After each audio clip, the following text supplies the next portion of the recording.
The next question I have is from Moira Wyton from the Tyee.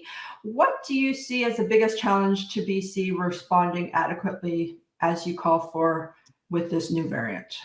The toolbox is the toolbox to me. And I think one of the difficulties we've had so far is we've been fighting this with one hand tied behind our backs.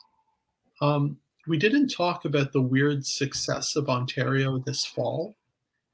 Ontario among, the COVID-6, as we call them, Quebec, Ontario, Manitoba, Saskatchewan, Alberta, BC.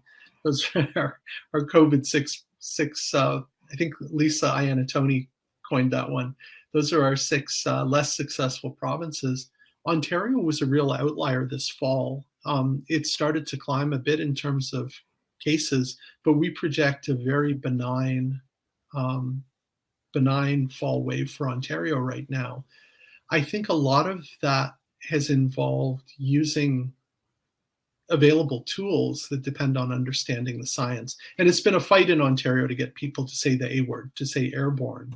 That said, in some really big jurisdictions in Ontario, like Toronto District School Board, we've had a HEPA air cleaner in every single classroom. It's hard to know, is that causal? Is that not causal? I don't know, but wow, Ontario did a lot better with a fall Delta wave than I think we could reasonably have expected. We kept kids in masks. The kids are fine with it. It clearly helps a lot. And if you're talking about an aerosol disease, that's protecting people in both directions.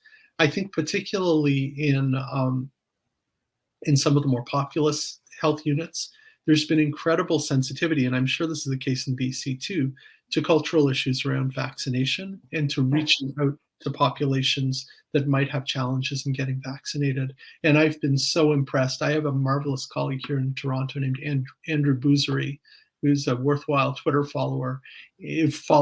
And Andrew has been absolutely amazing about figuring out how to do vaccine clinics that meet people where they're at.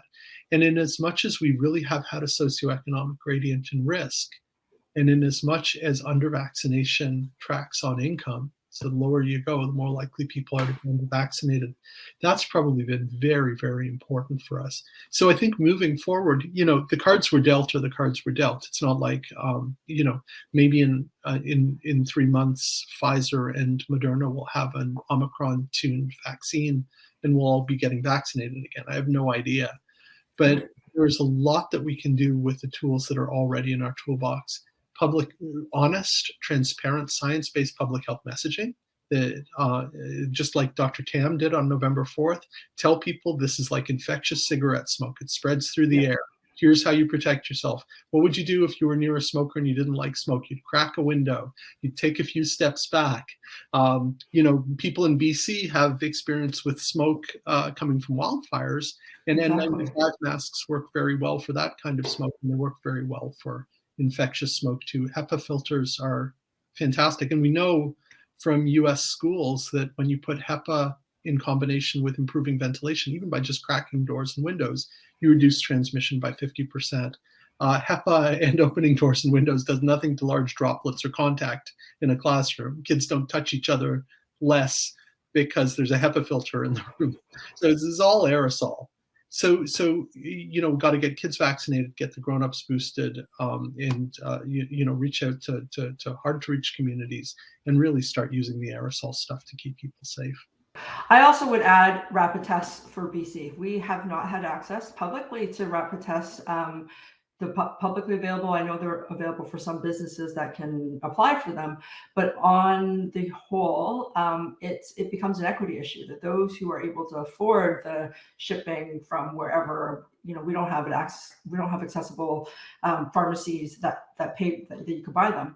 So it becomes an equity issue that those who can afford it, those who have access to knowing that it's important and can be a useful tool to keep people safe and gathering, are able to use it. But we really need this to be, widespread, similar to Nova Scotia again, especially with indoor gatherings with winter and the holidays.